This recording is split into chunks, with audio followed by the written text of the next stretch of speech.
आज आपका एक बार फिर हार्दिक स्वागत करता हूं नवोदय विद्यालय एंट्रेंस एग्जाम के लिए मोस्ट इंपोर्टेंट वीडियो में, जहां पर आज की इस वीडियो में हम Navodaya Vidyalaya entrance exam 6th वाले बच्चों के लिए गैस पेपर मतलब कि मॉडल पेपर को सॉल्व करने वाले हैं। कुल मिलाकर पूरे 80 प्रश्नों को हम सॉल्व करने वाले हैं, क्योंकि नवोदय विद्यालय के एंट्रेंस एग्जाम में आपको 80 प्रश्न देखने को मिलते हैं। उसी प्रकार से आज के इस पेपर में 80 प्रश्न आपको देखने को मिलेंगे। सारे के सारे क्वेश्चंस बहुत ज्यादा इंपोर्टेंट है, बहुत ज्यादा महत्वपूर्ण है। सो मैं रिक्वेस्ट करता हूं, मेरा आपसे सजेशन है कि इस वीडियो को लास्ट तक पूरा जरूर देखना। जल्दी से बताओ कमेंट सेक्शन में कौन कौन इस वीडियो को पूरा देखने वाला है, ताकि हमें भी पता चले कि हाँ किस किस बच्चे ने वीडियो को पूरा देखा है। इस वीडियो को स्टार्ट करें उससे पहले मैं आपको बता दूं कि जवाहर नवोदय विद्यालय एंट्रेंस एग्जाम में आपको तीन सेक्शन मिलते हैं। सबसे पहला सेक्शन होता है मेंटल एबिलिटी मतलब कि मानसिक योग्यता, दूसरा सेक्शन होता है मैथमेटिक्स एंड तीसरा होता है आपका भाषा मतलब कि लैंग्वेज। सभी को मैं आज आपको समझाऊंगा, ठीक है। एंड हर एक सेक्शन में आपके कितना स्कोर बन रहा है, कितने मार्क्स आ रहे हैं, वो भी आपको कमेंट सेक्शन में लिख के बताना है। लेकिन वीडियो को स्टार्ट करूं उससे पहले आप अगर इस YouTube चैनल के ऊपर नए हैं और आपने अभी तक इसको सब्सक्राइब नहीं किया है, पास में आए बेल आइकन के ऊपर ऑल प्रेस नहीं किया है तो जरूर कीजिएगा। साथ ही साथ इस वीडियो को प्लीज लाइक अभी कर दीजिए एंड अपने दोस्तों के साथ शेयर भी कर दीजिए। साथ साथ मैं आपको बता दूं कि हमारा एक एंड्रॉइड एप्लीकेशन है, लिंक आपको डिस्क्रिप्शन में मिल जाएगा, या फिर गूगल प्ले स्टोर के ऊपर जाइए, सर्च कीजिए ऑलराउंडर BSS, एप्लीकेशन को इंस्टॉल कीजिए एंड घर बैठे अपनी प्रैक्टिस या फिर प्रिपरेशन स्टार्ट कीजिए। चलिए हम लोग बात करते हैं सबसे पहले मानसिक योग्यता का भाग नंबर 1। मानसिक योग्यता में जैसा कि आपको पता है कुल मिलाकर 10 भाग होते हैं, हर भाग के अंदर 4 क्वेश्चन होते हैं, तो कुल मिलाकर 40 क्वेश्चन, हर क्वेश्चन 1.25 मार्क्स का होता है, मतलब कि 50 नंबर की आपके मानसिक योग्यता मतलब कि मेंटल एबिलिटी आती है। देखिए क्वेश्चन नंबर 1 से लेकर 4 तक, सबसे पहले हिंदी मीडियम वाले बच्चे इसको थोड़ा सा प्रश्नों को पढ़ लीजिए एंड अभी इंग्लिश मीडियम वाले बच्चे भी इसको पढ़ लीजिए। जैसे ही आप इसको पढ़ते हैं तो आपको समझ में आता है कि ये क्वेश्चन ओड वन आउट का है, मतलब कि असंगत को छांटना एक आपका जो चैप्टर है मानसिक योग्यता में उसका क्वेश्चन है ये। चलिए सबसे पहले प्रश्न का उत्तर जिस किसी बच्चे को आ रहा है जल्दी से कमेंट सेक्शन में लिख के बताना। एंड हाँ, जिस किसी क्वेश्चन का उत्तर आपको आ रहा है आपको कमेंट सेक्शन में लिख के मुझे बताना है। साथ ही साथ इस वीडियो के लास्ट में आपको 100 में से कितने मार्क्स आ रहे हैं एंड इस मानसिक योग्यता के लास्ट में आपको 50 में से कितने मार्क्स आ रहे हैं एंड फिर आएगी आपकी मैथ्स, तो मैथ्स में आपको 25 में से कितने मार्क्स आ रहे हैं। इस प्रकार से आपको अपना स्कोर बताना है एंड कंटिन्यू चेक करते रहना है कि भाई आपका स्कोर डे बाय डे कितना इंप्रूव हो रहा है। चलिए सबसे पहले प्रश्न की बात करें तो आपके सामने क्या है, 1 2 3 4 भुजाओं वाली एक आकृति है, 1 2 3 भुजाओं वाली आकृति है, ठीक है। सो 4 में से 3 गया, पीछे बचा 1, ठीक है। अब यहां पर 1 2 3 में से 4 गया, चलिए पीछे बचा माइनस का 1 2 3 4 5 में से 1 2 3 4 गया, पीछे बचा 1 2 3 4 5 6 1 2 3 4 5 6 में से 5 गया, पीछे बचा 1। भाई साहब हर किसी के अंदर 1 बच रहा है लेकिन इसके पास माइनस का 1 बच रहा है, इस कारण से बी अपना एकदम सही उत्तर हो गया। चलिए हम लोग बात करते हैं आज के हमारे दूसरे प्रश्न के बारे में। देखिए ऑप्शन नंबर A, B और D बिल्कुल एग्जैक्ट सेम है, एग्जैक्टली ये पूरे के पूरे सेम है। लेकिन ऑप्शन नंबर जो C है इसके अंदर बीच में पॉजिटिव का साइन दिया हुआ है, लेकिन बाकी सब में भाग का चिन्ह है, इस कारण से C जो है ये अपना एकदम सही उत्तर हो गया। चलिए हम लोग बात करते हैं आज के हमारे तीसरे प्रश्न के बारे में। क्या कहता है, E2 F6 H8 C3। अब आपको क्या देखने को मिल रहा है, ऐसे क्वेश्चंस के अंदर हमेशा ध्यान दीजिए कि जो लोकेशन है, जो फॉर एग्जांपल A है जो वो आता है 1 के ऊपर, B आता है 2 के ऊपर, C आता है 3 के ऊपर, ठीक है। इस प्रकार से D E F हम इस प्रकार से बढ़ते हैं। देखिए E जो है ये जो आपके होता है ये आता है 5 के ऊपर, ठीक है। F जो है वो आता है 6 के ऊपर, F आता है 6 के ऊपर, H आता है 8 के ऊपर, सही है भाई साहब, एंड C आता है 3 के ऊपर। लेकिन यहां पर जो है E को इसने 5 की जगह पर 2 पर रख दिया, E2 लिख दिया, लेकिन लिखना था E5, इस कारण से A अपना सही उत्तर हो गया। चलिए हम लोग बात करते हैं चौथे प्रश्न के बारे में। यहां पर चौथे प्रश्न में आपको देखने को मिल रहा होगा, जैसे कि सबसे पहले बी ऑप्शन को देखते हैं। ये जो भाग है इसको आप इसके ऊपर सही से सेट नहीं कर सकते, क्योंकि इसके ऊपर सेट करने के लिए आपको इस प्रकार का भाग चाहिए जो कि यहां पर नहीं है। छोड़िए इसको देखिए, इसके ऊपर सेट करने के लिए आपको लगभग इस प्रकार का भाग चाहिए, ये देखिए इस प्रकार से। लेकिन ये जो भाग है ये कुछ इस प्रकार से जा रहा है, इसको सीधा होना चाहिए था, इस कारण से ये भी गलत हो गया। इसकी बात करते हैं भाई साहब, इसके ऊपर पूरा करने के लिए हमें इस प्रकार से ये वाला भाग चाहिए, लेकिन ये फुलफिल नहीं हो रहा है। मतलब कि ऑप्शन नंबर बी, सी और डी में एक भी ऐसी आकृति, एक भी ऐसा फिगर नहीं है जो कि मैच हो सके, एक दूसरे के साथ शामिल हो सके। लेकिन यहां पर इसकी बात करते हैं तो इसको उठाकर आप अगर यहां पर रखते हैं तो बिल्कुल एग्जैक्टली हमारा काम हो रहा है। देखिए ना, एग्जैक्टली ये वाला पोर्शन इसके ऊपर हम लोग सेट कर सकते हैं, इस कारण से ए अपना सही उत्तर हो जाता है। चलिए हम लोग बात करते हैं भाग संख्या 2 के बारे में, जहां पर हिंदी मीडियम में क्वेश्चंस कुछ इस प्रकार से पूछे जाते हैं एंड इंग्लिश मीडियम में क्वेश्चन को कुछ इस प्रकार से दिया जाता है। चलिए जब आप क्वेश्चन को पढ़े तब आपको समझ में आ गया होगा कि यहाँ पर समान आकृति मतलब कि सिमिलर फिगर्स के बारे में पूछा गया है। एग्जैक्ट फिगर जैसा यहाँ पर है वैसा का वैसा कहां पर दिया हुआ है ये अपने से पूछा गया है। देखिए बात करते हैं, ऐसा कैसा सेम टू सेम हूबहू अपने को यहाँ पर ए ऑप्शन में दिया गया है, जैसा कि आपको दिख रहा होगा, बाकी एक भी हमारा मैच नहीं कर रहा है। चलिए हम लोग बात करते हैं छठे प्रश्न के बारे में। ऐसा कैसा सेम टू सेम कहां पर दिख रहा है भाई, ये रहा भाई साहब, यहां पर एग्जैक्टली मैच कर रहा है, बाकी कहीं पर भी मैच नहीं कर रहा है। हालांकि ये भी हमारा मैच हो जाता, लेकिन प्रॉब्लम कहां आ रही है कि यहां पर मल्टीप्लाई का साइन है लेकिन यहां पर पॉजिटिव का साइन है, इस कारण से ये गलत हो गया। ठीक है, ये भी मैच हो जाता, देखिए लगभग सेम है, लेकिन यहां पर देखिए ये इस प्रकार से बन रहा है, यहां पर देखिए स्क्वायर में बन रहा है, इस कारण से ये भी गलत हो गया। एंड फाइनली बच गया हमारे पास डी वाला ऑप्शन।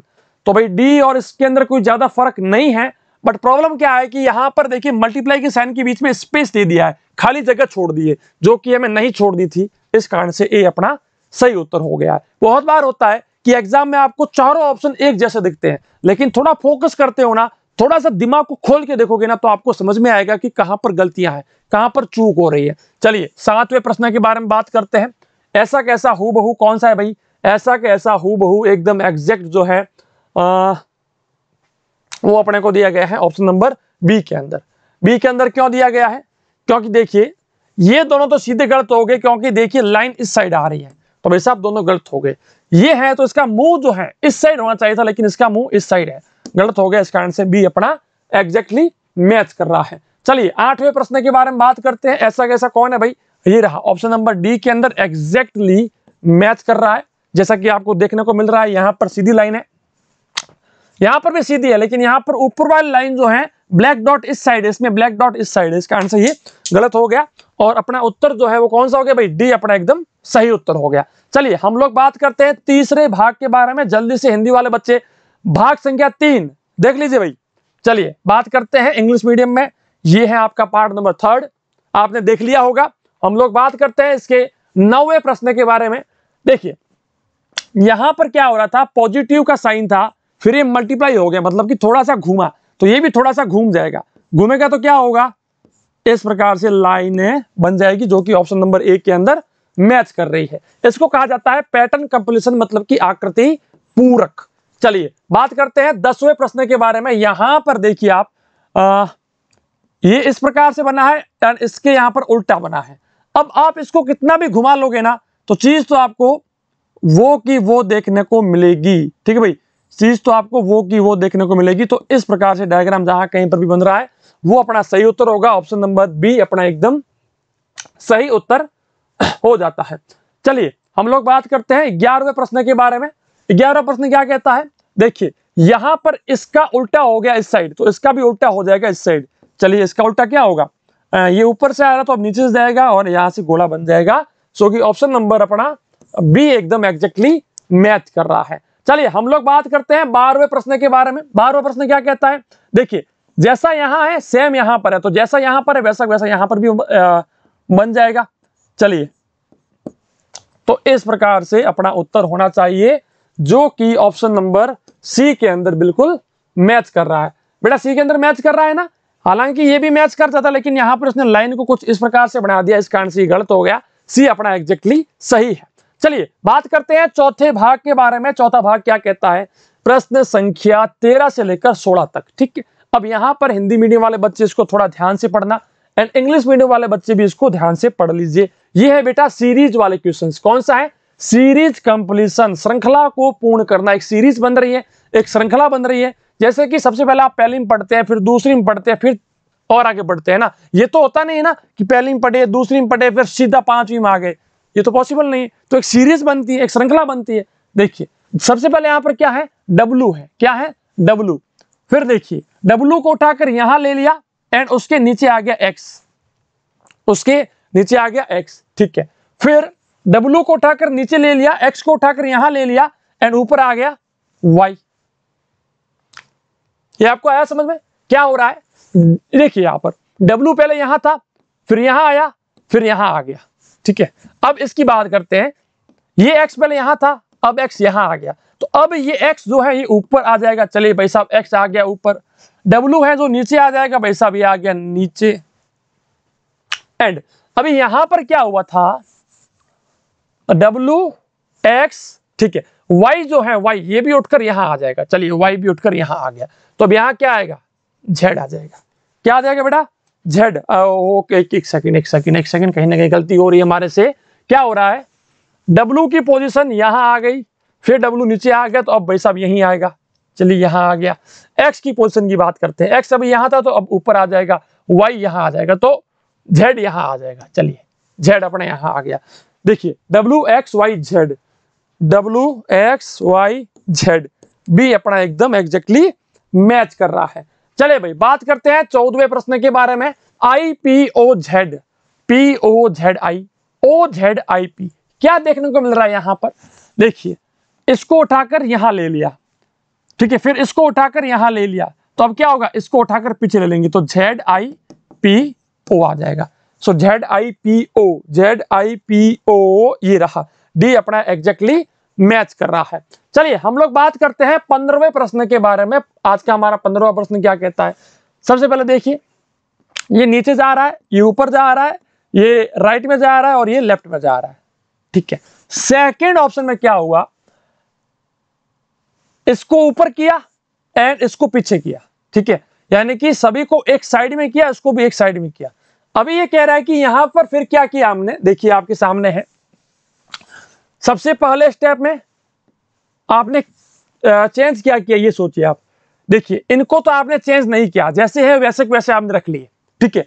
इसको आपने चेंज किया, इसको और इसको आपने चेंज किया। इसको पहले ऊपर किया, फिर इसको भी इस साइड किया। नेक्स्ट स्टेप में क्या हो रहा है? देखिए नेक्स्ट स्टेप में आपने इसको चेंज नहीं किया एंड इसको भी चेंज नहीं किया। इन दोनों को आपने चेंज नहीं किया, सिर्फ इन दोनों को चेंज किया है। तो इसके बाद क्या होगा?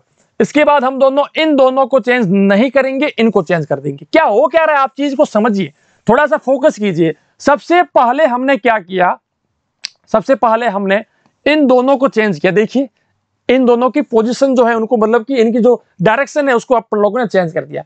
नेक्स्ट स्टेप में क्या किया? देखिए यहां पर आप देखिए, यहां पर ना तो हमने इसको चेंज किया, ना ही हमने इसको चेंज किया, हमने इसको चेंज किया। देखिए सबसे पहले इसको, फिर इसको। तो अब नेक्स्ट स्टेप में क्या होगा? नेक्स्ट स्टेप में हम इसको चेंज करेंगे, इन दोनों को चेंज करेंगे। तो क्या होगा? इन दोनों को चेंज करने के बाद ये तो भाई साहब जैसे है वैसे वैसे रह जाएंगे, इनको चेंज कर देंगे। तो इस प्रकार से डायग्राम हमारा बनेगा। दोनों ऊपर जाएगी एंड दोनों इस साइड जाएगी, ठीक है, दोनों ऊपर दोनों इस साइड। चलिए ऑप्शन नंबर ए अपना एग्जैक्टली मैच कर जाता है।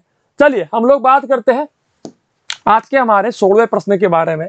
MMSS, ठीक है, फिर इसको ऐसे घुमाया गया। देखिए इस प्रकार से घुमाने के बाद इस प्रकार से बन गया, फिर से इसको घुमाया गया तो ये उल्टा हो गया। अब इसको फिर से घुमाइए, जब फिर से घुमाओगे तो ये M ऊपर आ जाएगा एंड ये जो S है ये S कुछ इस प्रकार से यहां आ जाएगा, जो कि ऑप्शन नंबर सी के अंदर हमारा सी नहीं आएगा, सी नहीं आएगा, सी नहीं आएगा। कौन सा आएगा भाई?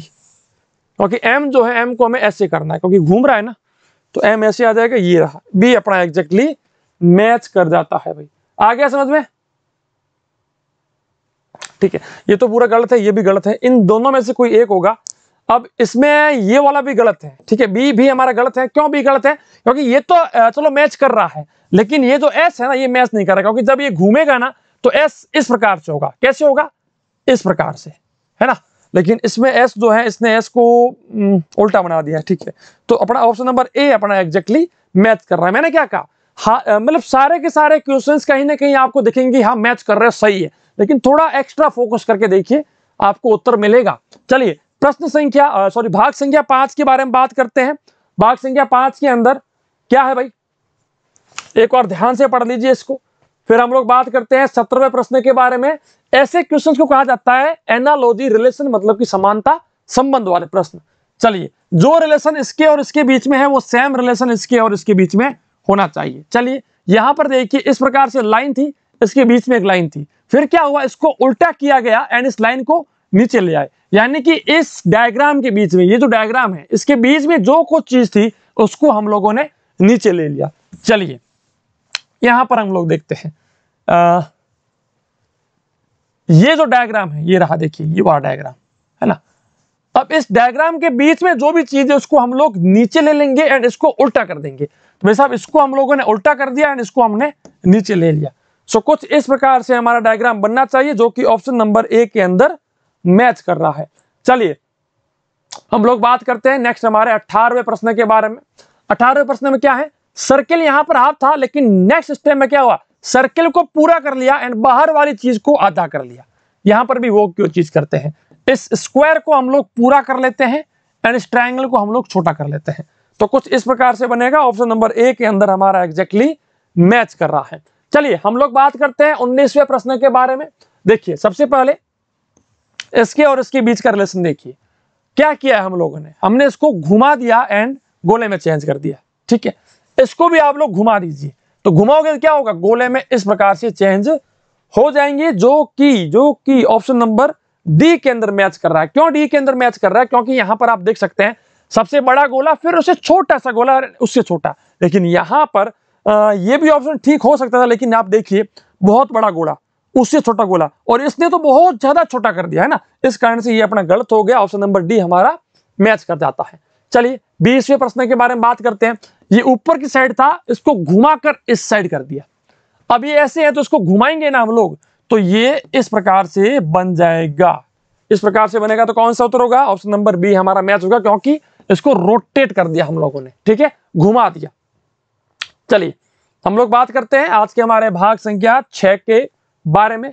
एक बार सही से पढ़ लीजिए सारे बच्चे, ठीक है भाई। चलिए 21वें प्रश्न के बारे में बात करते हैं, फिगर कंप्लीशन, रेखा गणितीय चित्र पूर्ति। यहां पर क्या होता है कि आपको ट्रायंगल मिल सकता है, स्क्वायर मिल सकता है, रेक्टेंगल मिल सकता है, सर्किल मिल सकता है, इनको कंप्लीट करना है। जैसे कि मैं यहां पर इसको कंप्लीट कर रहा हूं, ये देखिए।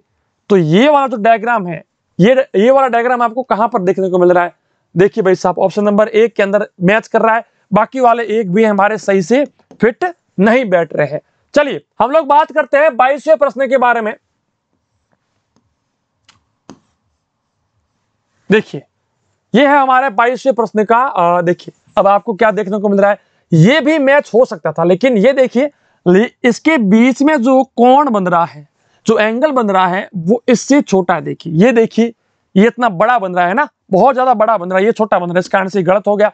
ये तो भाई साहब देखिए, एक सेकेंड, ये तो भाई साहब गलत है ही है, क्योंकि इसने बहुत ज्यादा ऊपर खींच लिया है। ये एग्जैक्टली अपना देखिए सी एकदम एग्जैक्टली मैच कर रहा है, सी एकदम, अगर आप इसको उठाकर यहां पर रखोगे तो बिल्कुल एग्जैक्टली मैच करता है, ये भी मैच करता है, एंड ये वाला भी जो बीच में बन रहा है कोण, ये कोण भी यहां पर बिल्कुल भी मैच कर रहा है। चलिए हम लोग बात करते हैं 23rd नंबर क्वेश्चन के बारे में। चलिए इसका उत्तर क्या होगा भाई, इसका एग्जैक्ट उत्तर अपना क्या होगा, अगर हम चाहें तो इसको यहां पर खींचकर थोड़ा सा अगर देखें तो भी मैच किया जा सकता है। ठीक है, लेकिन उसको छोड़ते हैं अपन लोग, ऑप्शन नंबर बी अपना मैच कर रहा है, क्योंकि यहां पर देखिए इसने इसके बीच में जो कोण बन रहा है ना, वो कोण इसके बीच में बन नहीं रहा है यहां पर। ठीक है, इस कारण से ये गलत हो गया। एंड सेम प्रॉब्लम यहां पर देखिए आप, ये तो बिल्कुल ही गलत ही है भाई साहब, क्योंकि इसके अंदर ये देखिए यहां पर इसको बहुत ज्यादा यूं करना था है ना, लेकिन इसने नहीं किया है, गलत हो गया।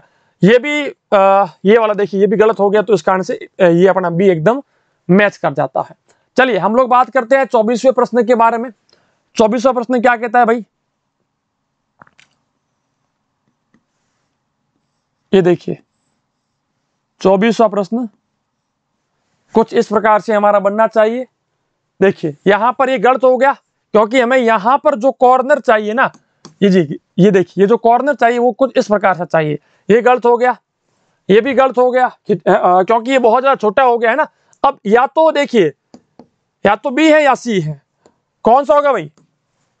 बी या सी में से कौन सा होगा?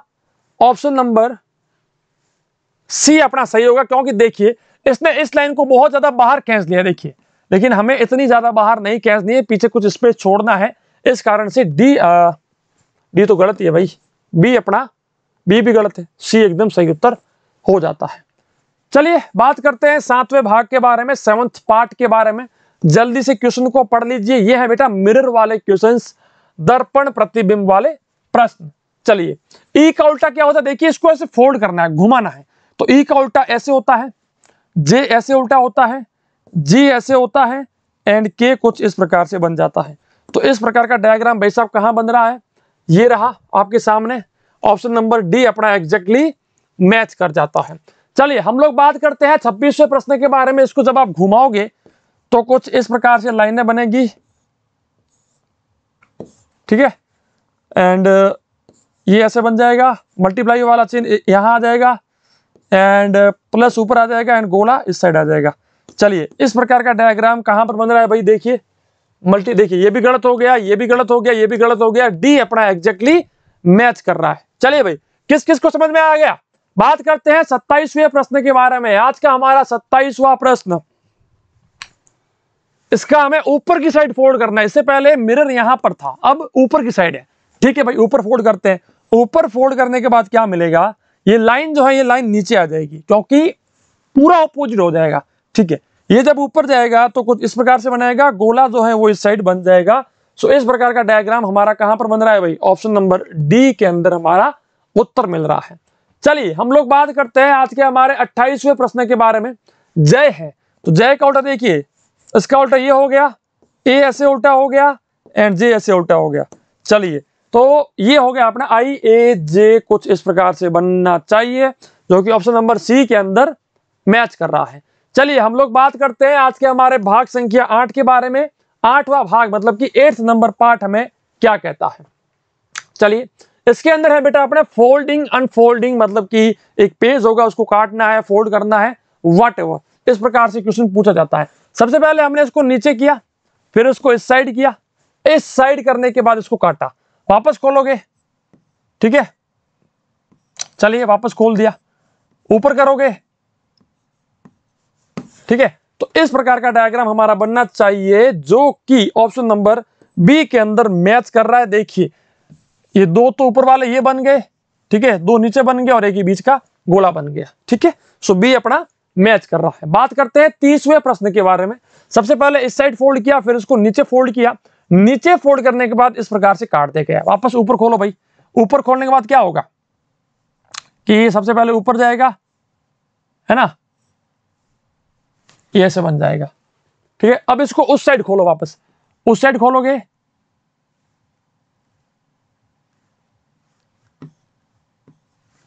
देखिए इस प्रकार से बीच में एक गोला बनेगा, एंड ये ऑप्शन नंबर डी के अंदर एग्जैक्टली मैच करा, क्योंकि इसके कॉर्नर जो हैं, सारे के सारे कॉर्नर इस प्रकार से यहां पर देखिए दिखने को मिल रहे हैं। चलिए हम लोग बात करते हैं 31वें प्रश्न के बारे में। 31वां प्रश्न क्या कहता है? सबसे पहले नीचे फोल्ड किया, फिर यहां से थोड़ा सा ऊपर फोल्ड किया, एंड देन इसको यहां से काटा गया, एंड वापस खोला गया। देखिए, इसको फोल्ड करने से इसके ऊपर कोई फर्क नहीं पड़ेगा, क्योंकि ये फोल्डिंग यहां पर हुई है। अब देखिए, जब आप इसको वापस खोलोगे तो ये भाई साहब नीचे आ जाएगा, लेकिन इसके अंदर से कोई भी फोटोकॉपी नहीं निकलेगी। फोटोकॉपी भाई साहब यहां पर निकलेगी अपनी, कहां पर? यहां पर, ये फोटोकॉपी निकल जाएगी, ठीक है। सो इस कारण से अपना option number D exactly match कर जाता है। बात करें प्रश्न संख्या 32 के बारे में, 32 के बारे में। सबसे पहले इस साइड ऐसे फोल्ड कर दिया गया, ठीक है, फिर यहां से काटा गया। तो भाई साहब हर किसी का एक कॉपी बन जाएगा, हर किसी का एक कॉपी बन जाएगा, जो कि ऑप्शन नंबर बी के अंदर एग्जैक्टली मैच कर रहा है। क्यों बनेगा?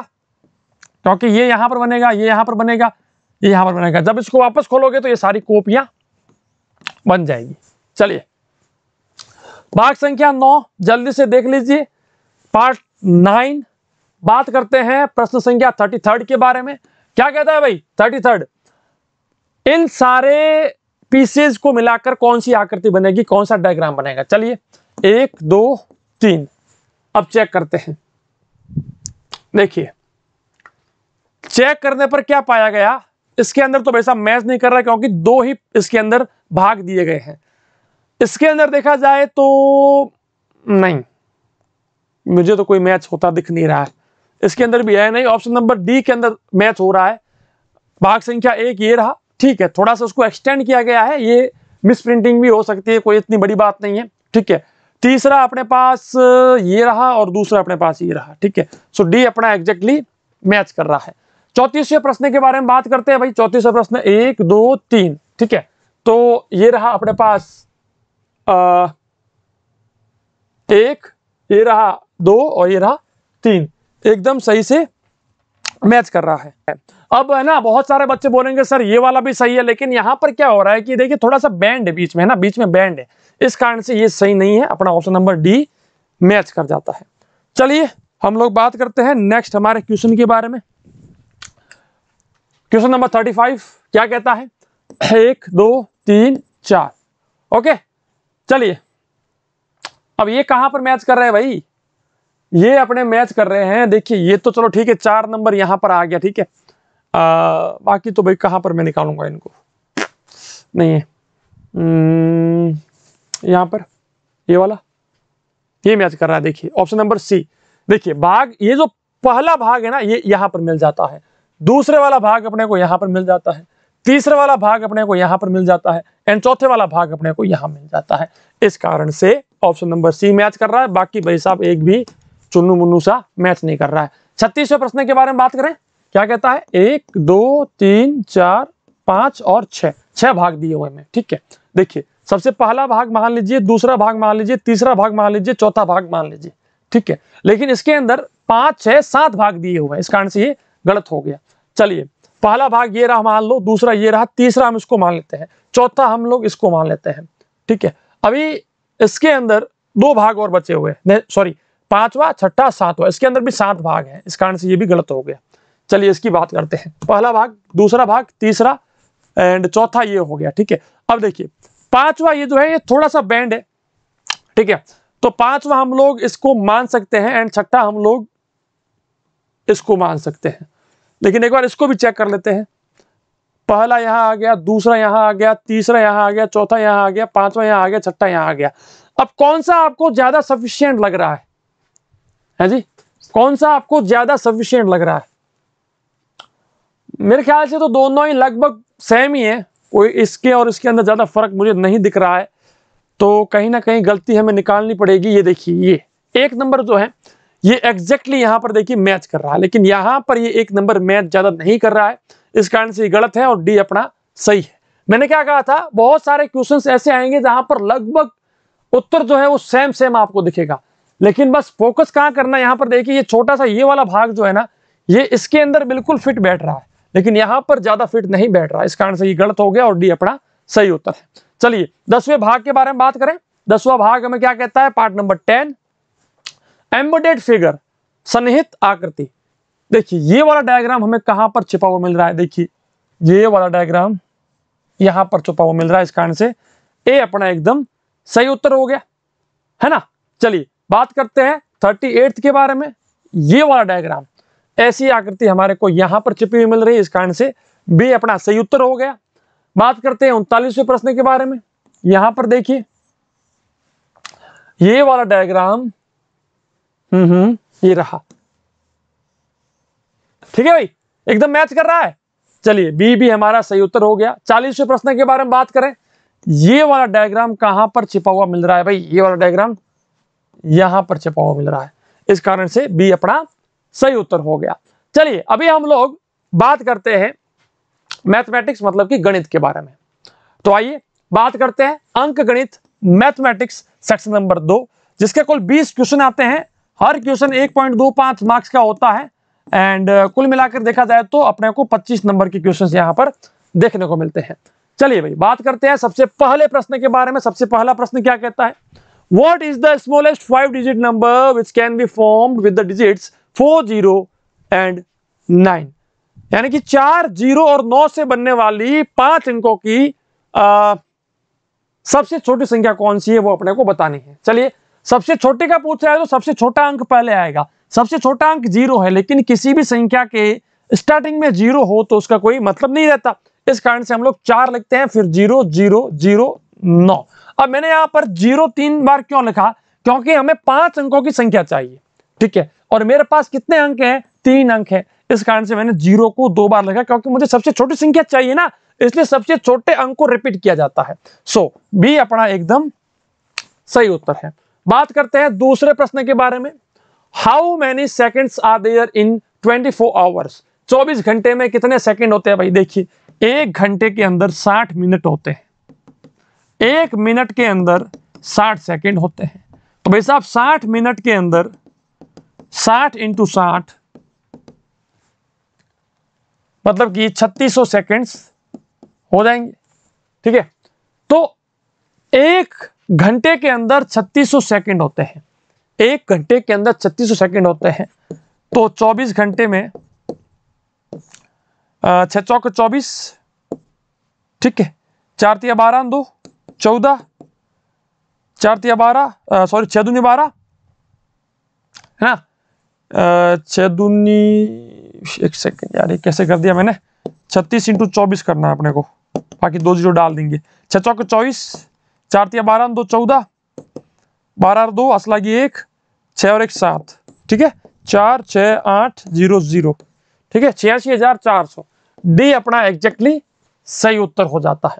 चलिए बेटा, बात करें आज के हमारे तीसरे प्रश्न के बारे में। In the number 30746 which digit has the greatest place value? संख्या 746 में किस अंक का स्थानीय मान सबसे बड़ा है? किस अंक का स्थानीय मान सबसे बड़ा है? देखिए, अब यहां पर स्थानीय मान है, ना कि जातीय मान। अगर जातीय मान की बात होती तो अपना यहां पर होता 7, क्योंकि जातीय मान जो होता है फेस वैल्यू, वो नंबर खुद होता है, तो यहां पर 7 होता है। लेकिन स्थानीय मान का मतलब क्या है? जो सबसे पहले होगा। सबसे पहले कौन है? 3 है, इसका स्थानीय मान क्या है? ये है। इस कारण से अपना उत्तर क्या हो गया? ए अपना एकदम सही उत्तर हो गया। चलिए हम लोग बात करते हैं आज के हमारे चौथे प्रश्न के बारे में। प्रतिशत में 10.01 को किस प्रकार से लिखा जाता है?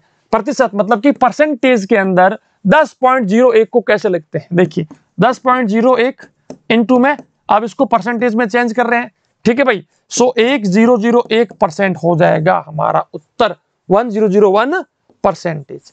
चलिए बात करते हैं पांचवें प्रश्न के बारे में। What is the decimal equivalent of 1 whole 5/8? एक सही 5/8 का दशमलव समतुल्य क्या है? चलिए, तो हम इसको लिख सकते हैं 1 + 5/8। तो 5 के अंदर 8 का भाग दीजिए, तो 0.845, 8 संग 48, ठीक है, 48 आ गया, 2 लगाया, 8 दूनी 16, 4 लगाया, 8×40, ठीक है। सो 5/8 का मतलब है 0.625 एंड 1 है ही है। सो 1 + 1 ये अपना अपन जोड़ते हैं तो 1.625 अपना उत्तर होना चाहिए, जो कि डी अपना एग्जैक्टली मैच कर रहा है। चलिए बात करते हैं छठे प्रश्न के बारे में। जिस किसी को उत्तर आ रहा है जल्दी से कमेंट में बता दो। बात करते हैं इसके बारे में। एक आदमी और उसके बेटे की औसत आयु 48 वर्ष है। उनकी उम्र का अनुपात 11:5 है। 6 वर्ष के बाद उनकी आयु का रेशियो क्या होगा? चलिए बात करते हैं। ये बहुत ही अच्छा प्रश्न पूछा गया है, इसको सॉल्व करते हैं। एक आदमी और उसके बेटे की औसत आयु 48 वर्ष है, ठीक है। बेटे की उम्र हम लोग मान लेते हैं x वर्ष, ठीक है, एंड उसके पिता की उम्र हो गई, औसत आयु है ना, चलिए औसत आयु है तो भाई साहब हम लोग कुछ भी नहीं कर सकते। उनकी चलिए ठीक है, उनकी जो एज है उनका रेशियो दिया गया है 11:5, ठीक है। सो 11x और 5x दोनों को जोड़ दीजिए, 2 का इसके अंदर भाग देंगे तो इनका मिलेगा औसत, ठीक है। ये उसके पिता की उम्र हो गई, ये पुत्र की उम्र हो गई, और इन दोनों को जोड़कर 2 का भाग देते हैं तो उनका औसत मिलता है, उनका एवरेज मिलता है, ठीक है। वो हमें दिया गया 48। तो भाई साहब 16x = 48 × 2, सो 16x = 96, x = 96/16, 16 संग 96, ठीक है, 6 आ गया। सो x का वैल्यू अपने पास 6 आ गया, ठीक है। अभी देखिए अगर उसके बेटे की उम्र की बात करें तो 6 पंजे की ये हो गया, एंड उसके पिता की जो उम्र है वो है 66 साल। तो उसके पिता की उम्र है 66 साल, बेटी की उम्र ये होगी। 6 साल बाद उनकी जो एज है उसका रेशियो क्या होगा। चलिए भाई 6 साल बाद का चेक करते हैं। 66 के अंदर भी 6 जोड़ दिया और 30 के अंदर भी 6 जोड़ दिया, तो वैसा 72 रेशियो 36। ठीक है, सो 2:1 अपना उत्तर होगा। ठीक है, डी अपना एकदम सही से मैच कर जाता है। चलिए हम लोग बात करते हैं आज के हमारे 7वें प्रश्न के बारे में, मतलब कि मैथ्स का 7वां है। कुल मिलाकर 47 नंबर क्वेश्चन के ऊपर बात कर रहे हैं। 50 ग्राम 5 किलोग्राम का कितना प्रतिशत है, कितना परसेंटेज है। चलिए 1 किलोग्राम जो होता है उसके अंदर 1000 ग्राम होता है। चलिए अगर 1 किलोग्राम में 1000 ग्राम होता है तो 50 ग्राम है ना, 5 किलोग्राम। ठीक है, तो 5 किलोग्राम बराबर हो गया 5000 ग्राम। ओके, अगर ये आपको समझ में आ गया तो 50 ग्राम इसका कितना परसेंटेज है। 50 ग्राम 5 किलोग्राम का, चलिए 50 बट्टा में 5 किलोग्राम मतलब कि 5000 ग्राम इंटू में 100, 0 से 0, 0 से 0 एंड 5 से 5, सो दैट इज 1% ओनली, 1% है। सी अपना एकदम सही से मैच कर रहा है। चलिए हम लोग बात करते हैं आज के हमारे 8वें प्रश्न के बारे में।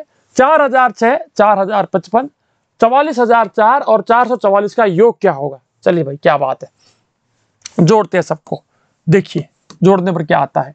6 और 5 11, 11 और 4 15, 15 और 4 19 का 9 आंसर लगी 1। चलिए 5 5 हो गया 0, 20, 20 का 0 आंसर लगी 2। चलिए 6, ठीक है 0, ये 6 हो गया, 6 हो गया एंड 6 का 6 ही रह जाएगा भाई। ठीक है भाई, बात करते हैं नेक्स्ट। 4 4 8, 8 4 12, 12 का 2 आंसर लगी 1। ठीक है, 4 और 1 5। ठीक है, 52 609। अच्छा 609 की जगह 509 तो आ रहा है भाई, 609 तो नहीं आ रहा, तो कहां पर गलती हुई है एक बार फिर से चेक करते हैं। 4 4 8, 4 और 4 8, 8 और 13, 13 और 6 19, 19 का 9 आंसर लगी 1। ठीक है, 5 5, 5 और 5 10, 10 का 0 हासिल लगी 1। अच्छा 10 का 0 हासिल लगी 1, मैंने यहां पर 2 डाल दिया। ठीक है, यही गलती होगी मेरे पास। 15 है ना, सही है ना, क्योंकि 5 5 और 5 5 5, ठीक है 5 सही है। 52 509 आएगा, जो कि सी अपना एकदम मैच कर रहा है। चलिए हम लोग बात करते हैं 9वें प्रश्न के बारे में, 9th नंबर क्वेश्चन के बारे में। 17 से विभाजित करने पर किस संख्या में भागफल 23 और शेषफल 7 बचेगा। चलिए 17 से विभाजित करने के बाद किस संख्या में, चलिए वो संख्या हम लोग x मान लेते हैं। अब x के अंदर जब हम लोग 17 का भाग दें तो हमारे को भागफल मिलना चाहिए 23 एंड शेषफल मिलना चाहिए 7, ये हमारे को मिलना चाहिए। अब आपको पता है इसका वैल्यू क्या होगा, इसका वैल्यू होगा 23 इंटू में 17। ठीक है, 23 इंटू में 17 और उसके अंदर हमें 7 जोड़ना होगा। ये आपको समझ में आ गया, क्योंकि भाज्य जो होता है ना, भाज्य मतलब कि डिविडेंड, ये होता है भाजक गुणा में भागफल प्लस शेषफल, ये होता है। मतलब कि डिवाइजर, क्वोशिएंट एंड रिमाइंडर, इन ये सब कुछ मिला करके ये बन जाता है। ठीक है भाई, तो अब हम लोग इसको सॉल्व करते हैं। 17 51 होता है, 51 का 1 रह गया, पीछे बच गया 5, 17 34, 34 और 5 39। ठीक है, इसके अंदर 7 जोड़ दो, 398, 398 डी अपना एकदम मैच कर जाता है। चलिए बात करते हैं 10वें प्रश्न के बारे में। 1/125 का मान क्या होगा, 1/125 का मान क्या होगा। चलिए हम लोग बात करते हैं 1/125। ठीक है, अब 1 के अंदर 125 का भाग दीजिए। सबसे पहले भाग दिया, नहीं गया, 0 लगाया, 0 यहां पर भी लगा लिया हम लोगों ने। ठीक है, चलिए फिर से ट्राई किया, नहीं गया, 0, फिर से ट्राई किया, नहीं गया, 0।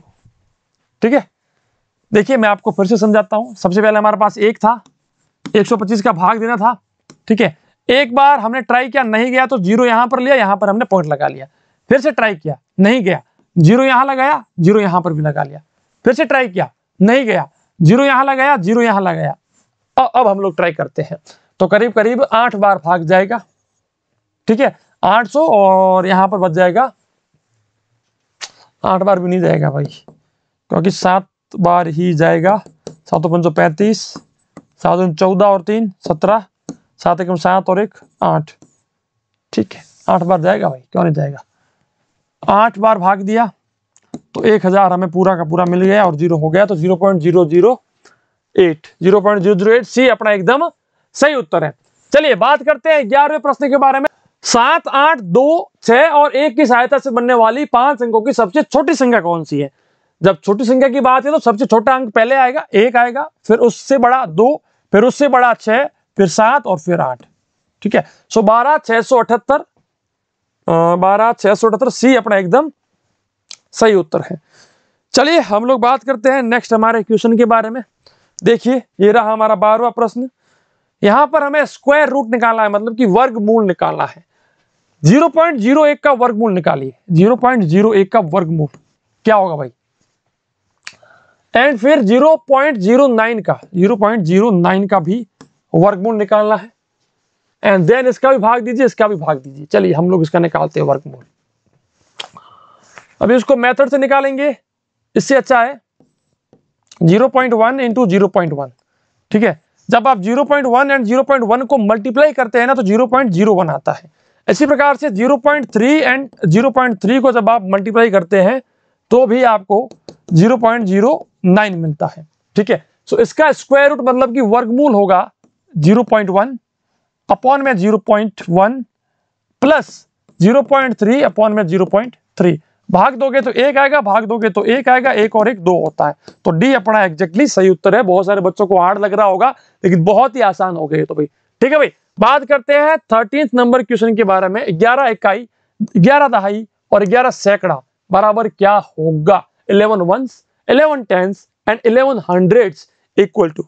देखिए 11 सैकड़ा का मतलब क्या है कि इसको 100 के साथ गुणा करना है, इसके साथ हमें जोड़ना क्या है 11 दहाई। दहाई का मतलब क्या होता है 10 के साथ गुणा करना, एंड 11 इकाई, 11 इकाई का मतलब है कि उसको 1 के साथ गुणा करना। चलिए 1100, 110 और 11 क्या होगा भाई, 1100, 110 और 11 ये हो गया अपना 121, और इसके अंदर हमें 1100 जोड़ना है तो 1221, ठीक है भाई। 1221 अपना उत्तर आना चाहिए, जो कि ऑप्शन नंबर सी मैच कर रहा है। चलिए हम लोग बात करते हैं 14वें प्रश्न के बारे में। पहली 10 विषम संख्याओं के गुणनफल का इकाई का अंक क्या होगा। चलिए भैया आपको पता है कि 0 ही हमें मिलेगा। क्यों मिलेगा, देखिए विषम संख्या 1 3 5 7 9 11 13 इस प्रकार से बढ़ती है, ठीक है। 1 और 3 को गुणा किया मैंने तो 3 आ गया, 3 और 5 को किया तो 15 आ गया, 15 और 7 को किया 7 5 35 मतलब कि 5 यहां पर मुझे मिल गया। 5 और 9 को किया 9 5 45 5 मुझे यहां पर मिल गया। 5 और 5 को किया, अच्छा मुझे यहां तक तो भाई साहब मिल रहा है, वो शायद सम संख्याओं का होगा। चलिए हम लोग फिर से इसको ट्राई मार लेते हैं, कोई बात नहीं। 1 3 5 7 9 13 15 और 17, 1 2 3 4 5 6 7 8 9 और 10, ठीक है। हमें चाहिए इकाई मतलब कि यूनिट प्लेस, ठीक है। तो अब यहां पर हम लोग क्या करते हैं, सबसे पहले इसको गुणा करते हैं तो 3 आ गया, फिर 5 से किया तो 15 आ गया, इसको छोड़ दो पीछे बचा 5, 5 और 7 को किया 35 आ गया, 5 बच गया, 5 और 9 को कीजिए 9 5 45, 45 का 5 लीजिए और ये लीजिए 5 या 15, 5 और 5 25, ठीक है। 5 ये आ गया, 7 5 35 5 आ गया, 5 और 9 5 45 का 5 आ गया और 5 1 5 आ गया। चलिए यूनिट प्लेस हमारे पास कुल मिलाकर 5 ही आएगा, 5 आएगा। अगर यहां पर विषम की जगह सम संख्याएं होती तो आपको 0 मिल सकता था, ठीक है भाई। चलिए हम लोग बात करते हैं 15वें प्रश्न के बारे में, 15th नंबर क्वेश्चन के बारे में। एक संख्या 56%, एक संख्या का 56% 1064 है, उस संख्या का 38% क्या होगा। देखिए एक संख्या का 56% जो है ना वो 1064 है, तो 1% बराबर क्या होगा 1064 बट्टा में 56। अब मुझे चाहिए 38%, तो मल्टीप्लाई कर दीजिए 38 से, ठीक है। 2 से काटिए इसको, तो 2 एकम 2, 2 नंबर 18, 2 से इसको काटिए 28 आ जाएगा। ठीक है, अब 2 से काटिए 5, 2 से काटिए 14, फिर से 2 से काटिए 7 आ गया, एंड यहाँ पर आ गया 2 छंग एंड छंग, 266 बट्टा में 7। ठीक है, सो 266 इंटू में 19 बट्टा में 7, ये अपना उत्तर आएगा। एक बार आप चेक कर लीजिए, किसी के अंदर अगर भाग जा रहा तो 8 और 7 56 होता है ना, तो भाई साहब 7 का भाग शायद इसके अंदर जाएगा। 7 एकम 7, 7 दूनी 14, 7 या 21 आता है ना, 7 या 21। ठीक है, 21 आ गया, पीछे पीछे पीछे बच गया 5, 7 8 56, 38। अब 38 इंटू में कर दीजिए 19। चलिए 38 इंटू 19 क्या होता है भाई, 9 8 72, 9 तिया 27 और 7 33 34। ठीक है, 27 और 7 34 हो गया। ठीक है, काटिए इसको, 8 3 क्या आएगा, 7 12 का 2 असल लगी 1, 3 और 3 6 और 1 7, 727 नहीं आ रहा है, मतलब कि गलती हो गई है। मैं इतना जल्दबाजी में कर रहा हूं ना, क्योंकि स्पेस को लेकर के। चलिए फिर से ट्राई मारते हैं इसको। यहां पर जब मैंने 7 का भाग 266 में दिया, ठीक है, 7 या 21, 7 8 56, 38। ठीक है, अब 38 को मल्टीप्लाई करना है हमें 19 के साथ में। ठीक है, 19 के साथ मल्टीप्लाई करते हैं, सो 38 इंटू में 19, 9 8 72, 8 8 64, 9 8 72। ठीक है, 9 3 27 और 7, 27 7 कितना 34 होता है ना। ठीक है, 34, 8 और 3 2, 12 का 2 असल लगी 1, 3 और 3 6 और 1 7, 722। ठीक है, बी अपना मैच हो गया।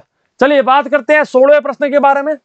146 दिनों के लिए 1600 पर 6% प्रति वर्ष की दर से साधारण ब्याज ज्ञात कीजिए। 146 क्या है, दिन है। अब भाई साहब दिन है ना, इसको महीनों में चेंज करना पड़ेगा, महीनों में चेंज कीजिए इसको। हम एक महीने में 30 डेज मानते हैं। ठीक है, सो 146 बट्टा में 30 कीजिए आप, या 28 का अगर भाग जाए तो और भी अच्छी बात है, लेकिन 28 का भाग जाएगा नहीं इसके अंदर। 146 बट्टा में 28 कीजिए तो क्या आता है, 14, भाग नहीं जाएगा। ठीक है, 30 का ही भाग देते हैं। 146 है, इसके अंदर 30 का भाग दीजिए। कितने महीने होते हैं भाई, फिर हमें इसको साल में भी चेंज करना है, साल में कन्वर्ट करना, क्योंकि हमारे पास रेट ऑफ इंटरेस्ट है प्रति वर्ष। ठीक है भाई, 146 डेज कैसे करेंगे इसको, साल में चेंज करें या इसको कैसे, चलो इसको ही निकाल देते हैं, 30 डेज का भाग देंगे। तो एक बार हम लोग क्या करते हैं कि 30 इंटू में 4 करेंगे, 4 या 12, 5 करेंगे तो थोड़ा ऊपर जाएगा। ठीक है, 4 यानी 4 महीने सीधे हो गए तो अपने 120 दिन हो जाते हैं। ठीक है, अब पीछे बचते हैं 26 दिन एक्स्ट्रा, 26 दिन एक्स्ट्रा मिलते हैं। ये तो बड़ा कॉम्प्लेक्स क्वेश्चन है भाई साहब। ठीक है, इसको थोड़ा ध्यान से समझना, क्योंकि यहां पर हमें डेज दिया गया है, डेज को हमें या तो साल में चेंज करना पड़ेगा या इसको हमें डेज के अंदर चेंज करना पड़ेगा। अब आप क्या चेंज करना चाहते हैं वो आप समझ लीजिए, या फिर मेरे ख्याल से क्या अच्छा रहेगा कि ये 6% जो है ना, 6% ये वार्षिक है, इसको अपन लोग डेज में चेंज करते हैं। अगर हम महीनों में चेंज करें तो करीब करीब 0.5% हर महीना लगता है, 0.5%। और अगर मैं पर डे की बात करूं तो 0.5 के अंदर आप 30 का भाग दे दो तो क्या आएगा, 50 बट्टा में 300, 0 से 0, 50 बट्टा 300 ना, तो 5 बट्टा में 30 आ गया, 5 एकम 5, 6 पंजोरी 30, 1/6%। यानी कि अगर मैं इसको निकालूं 1/6% हर दिन का इंटरेस्ट रेट है। ठीक है, 1/6 वर्ष। चलिए अगर हर दिन 1/6 वर्ष है, अब हम इसको निकालते हैं साधारण ब्याज को। साधारण ब्याज बराबर होता है मूलधन गुणा समय गुणा में दर बटा में 100। मूलधन है मेरे पास 1600 रुपए, समय है मेरे पास 146 दिन, एंड रेट ऑफ इंटरेस्ट है 1/6 प्रतिदिन, बटा में आ जाएगा 100, 0 से 0 कैंसिल।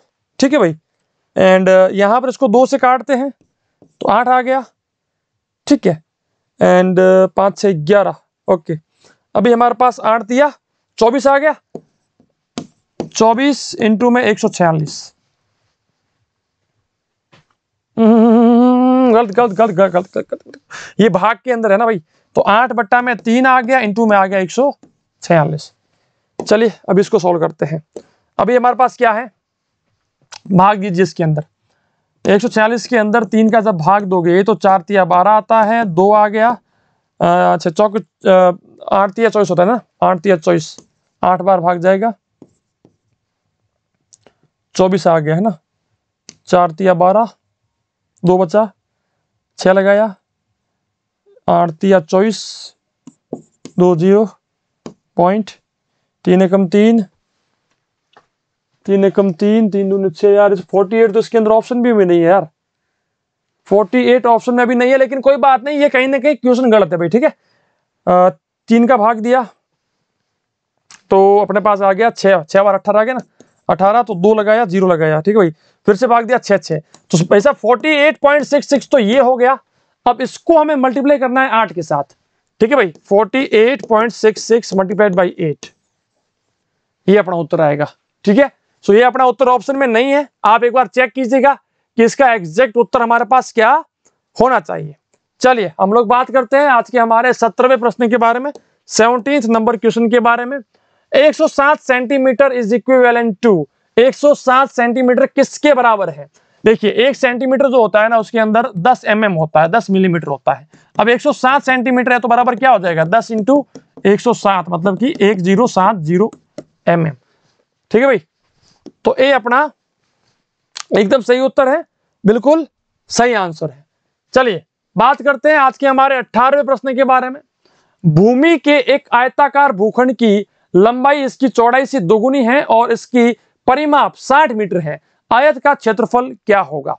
चलिए हम लोग बात करते हैं, एक आयताकार भूखंड की लंबाई इसकी चौड़ाई की दोगुनी है, ठीक है, लंबाई बराबर, देखिए सबसे पहले हम लोग चौड़ाई मान लेते हैं x, तो लंबाई क्या होगी 2x, है ना, एंड इसका जो परिमाप है वो 60 मीटर है, तो उसका क्षेत्रफल क्या होगा।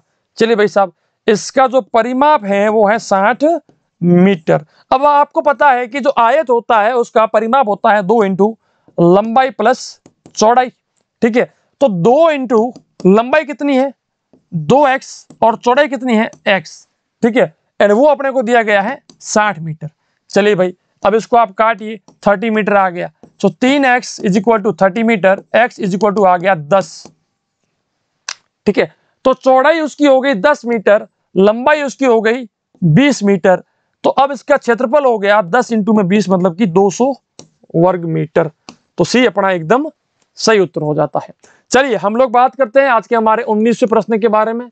अंक 9685432 में स्थानीय मान और 8 के जातीय मान में अंतर क्या है। भाई साहब किसका स्थानीय मान है भाई, 8 के स्थानीय मान और 8 के जातीय मान के बारे में होगा। Find the difference in the place value and the face value of 8, ठीक है, 8 है, 8 के स्थानीय मान और 8 के जातीय मान के बीच का अंतर। 8 का स्थानीय मान 8, 1 2 3 4, 1 2 3 4, और इसका जातीय मान भी यही हो गया। माइनस कीजिए, 10 में से 8 गया, पीछे बचा 2, यहां पर बच गया 9 9 एंड 7, 7992, है ना भाई, यही होगा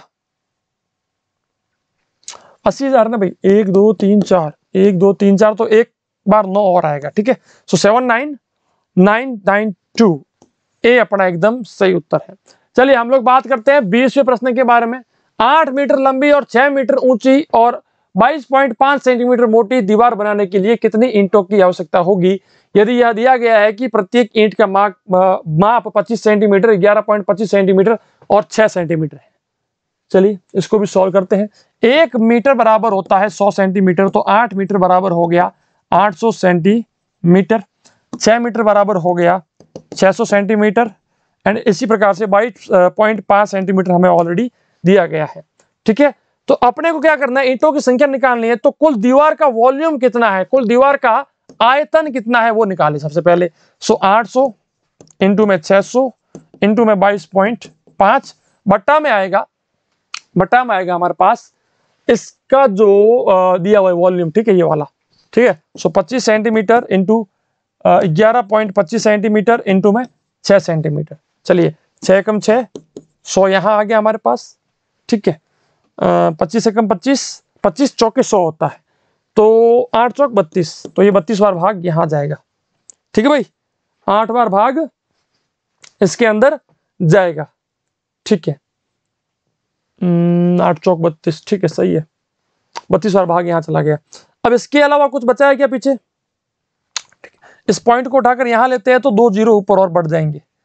ठीक है, चलिए अब क्या बच गया पीछे? 32 इंटू में 10,000 इंटू में 22.5 बट्टा में 1125। ठीक है, अब अगर इस पॉइंट को मैं यहां लेता हूं तो 1 जीरो कट जाएगा, तो पीछे क्या बच गया? 32 इंटू में 1000 इंटू में 225 बट्टा में क्या आएगा भाई? 1125। क्या आएगा? 1125। अब बेटा आप इसका कैलकुलेशन निकाल लीजिएगा, आपको एक उत्तर इन्हीं में से कोई मिलेगा। जल्दी से कमेंट में बता देना मुझे क्या उत्तर आ रहा है भाई। चलिए आज का हमारा ये हो गया अपना मैथ्स और मानसिक योग्यता। चलिए नेक्स्ट हम बात करते हैं लैंग्वेज मतलब की भाषा के बारे में। So once again welcome dear students, आप सभी का स्वागत है ऑलराउंडर बीएसएस कोचिंग इंस्टीट्यूट में। तो आज हम बात करते हैं गद्यांश यानी अनुच्छेद के बारे में। तो क्या कह रहा है ये गद्यांश, आइए देखते हैं, समझते हैं और उससे जुड़े हुए कुछ प्रश्न उत्तर है उसको हम करेंगे। इसमें कह रहा है once upon a time a donkey lived in a forest, live in the forest, one day he found the skin of a lion। मतलब एक समय की बात है, गधा जंगल में रहता था, उसे एक दिन एक शेर की खाल मिली। He put it on, उसने उसको पहन लिया and proudly started running in the forest, और एकदम जंगल में एकदम मजे से एकदम बहुत ही शान के साथ वहां पर उसको गर्व के साथ जंगल में इधर उधर चलने लगा, दौड़ने लगा। When the animals saw him, they started running in fear। वहां के आसपास के जानवरों ने जब देखा कि भाई शेर आ रहा है, बल्कि शेर की खाल के अंदर गधा था, वो लोगों को दिखा नहीं, बाहर से जो दिख रहा था उनको लगा शेर आ रहा है, तो सभी जानवर डर के मारे भागने लगे। जब पशुओं ने उसे देखा तो डर से भागने लगे। उन सब ने सोचा कि गधा सचमुच ही एक शेर है। गधा उनको दिख नहीं रहा था, गधा तो हमें पता है, और बाहर किसका आवरण था? शेर का आवरण था। They all thought that the donkey was really a lion। उनको लगा कि वास्तव में कोई शेर ही है। One day this donkey found a fox। एक दिन उस डंकी को क्या मिली? एक लोमड़ी मिली, फॉक्स मिली। ठीक है, एक दिन इस गधे को एक लोमड़ी मिली। The fox also got scared and ran away। और बेचारी लोमड़ी भी डर गई, उसको लगा शेर आ रहा है और वो वहां से भाग गई। The donkey was so happy seeing the reactions of the other animals that he could not keep quiet। जब डंकी को इतने सारे रिएक्शन देखने को मिले कि लोमड़ी भी उसको देख के भाग रही है, तो क्या हुआ? वो अपने आप को शांत नहीं रख पाया, चुप नहीं रह पाया। लोमड़ी भी डरी और भाग गई। गधा अन्य पशुओं की प्रतिक्रियाएं देखकर इतना खुश हुआ कि वो चुप ना रह सका। He forgot his new disguise। वो अपना जो नया वेश धारण किया है उसको भूल चुका था कि मैंने शेर का वेश धारण कर रखा है, शेर की खाल पहन रखी है, और रेंकने लगा। रेंकने मतलब ढेचू ढेचू करने लगा। And started bray as soon as the fox heard her. अब जैसे ही से उस लोमड़ी ने उस गधे की आवाज सुनी जो शेर की खाल में से आ रही थी, जो ही लोमड़ी को उसका रेंकना सुना, वो उल्टा लौट आई, वो वापस लौट कर आई। सी टर्न बैक, वापस मुड़ी। ठीक है, फिर क्या हुआ? All the animals now understood that it was not a lion. सभी जानवरों को समझ में आ गया था कि वह लायन नहीं है। ठीक है, सभी पशु समझ गए कि वो शेर नहीं है, बल्कि शेर की खाल में गधा है, और गधा अपनी जान बचाने के लिए भागा। But donkey in the skin of lion, the donkey ran to save his life. Okay, short simple and sweet story. चलिए बढ़ते हैं इनके क्वेश्चन आंसर की तरफ। पहला क्वेश्चन है where did the donkey live. Donkey कहाँ रहता था? अस्तबल में, जंगल में, फार्म हाउस में या गांव में? तो हमें अभी कहानी पढ़ी है, तो इसमें क्या है? जंगल के अंदर रह रहा था। किसके अंदर? जंगल में, फॉरेस्ट में। Why was the donkey feeling proud. Donkey को जो है बहुत ज्यादा प्राउड फील क्यों हो रहा था, गर्व महसूस क्यों हो रहा था? क्योंकि अन्य पशु उसे शेर समझ रहे थे।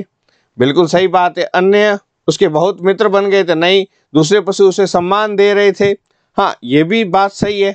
वह सुंदर दिखाई पड़ रहा था? नहीं। अब इन दोनों बात में से हमारा जो उत्तर कौन सा हो सकता है? अब जाओ पैसेज के अंदर। अब देखो,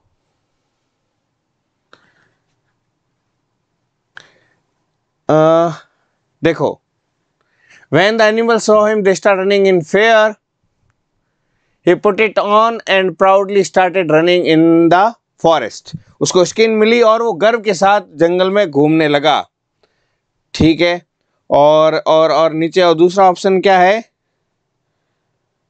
ठीक है, अभी तक ऐसा कुछ नहीं आया। One day this donkey found a fox. The fox also scared of him. The donkey was seeing so happy to the reaction of other animals and could not keep quiet. He forgot his new disguise and started prey. As soon as the fox heard us, the donkey in the scream of care.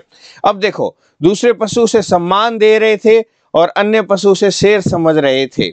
शेर समझकर ही उसे सम्मान दे रहे थे। तो इस question के अंदर थोड़ा सा आपको डिस्टर्बेंस हो सकता है कि कौन सा टिक करें। दूसरे पशु उसे सम्मान दे रहे थे, है ना। जब उसे पहन लिया और गर्व से जंगल में भागने लगा तो पशु ने देखा तो पशु डर से भागने लगे।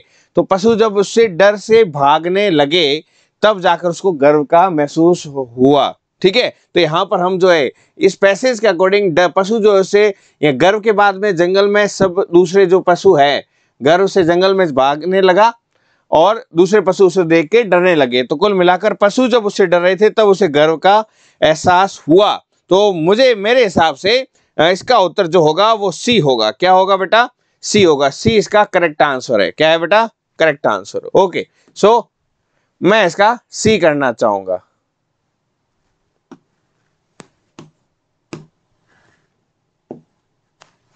ओके ओके, हो जा सी।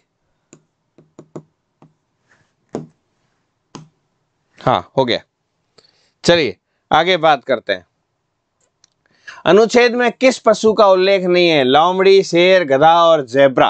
तो यहां पर जेब्रा की कोई बात नहीं हुई, तो इसका करेक्ट आंसर क्या हो जाएगा बेटा? इसका करेक्ट आंसर हो जाएगा क्या हो जाएगा? जेब्रा। ठीक है, आगे बात करते हैं। आगे हमसे कहा है रेंकना किस पशु की आवाज को कहा गया है? हाथी, लोमड़ी, कुत्ता और गधा। तो हमें पता है रेंकना तो गधे का काम है, तो इसका करेक्ट आंसर क्या हो जाएगा? यस, इसका करेक्ट आंसर हो जाएगा गधा, यानी कि डी। गधा क्यों भाग गया बाद में? दूसरे पशु की खाल पाने के लिए, अपनी जान बचाने के लिए, अपने मित्रों को बुलाने के लिए, शेर को ढूंढने के लिए। तो सीधी सी बात है, अपनी जान बचाने के लिए लास्ट में गधा जो है वहां से भाग गया था।